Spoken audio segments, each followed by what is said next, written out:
Hey guys, what's happening? How to fix do not disturb mode turning on automatically on iPhone.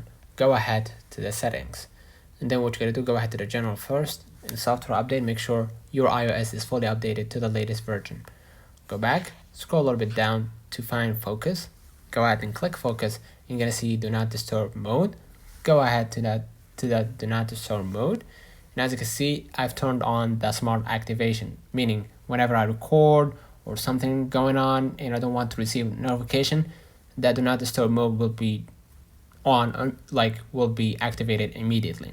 So go ahead to the smart activation and you can just go ahead and turn it off, right? That way I'm gonna just turn off that do not disturb mode, and that should fix it. But if you scheduled a do not disturb mode, like if you schedule an activation for do not disturb mode and you want to turn it off, you can just go ahead to the time that you added, right, and delete the schedule immediately, right? And that will help you use your iPhone or get the notifications in the spot. So let me know in the comments if this video helped you. Do not forget to like and subscribe. Thank you, and catch you in the next time.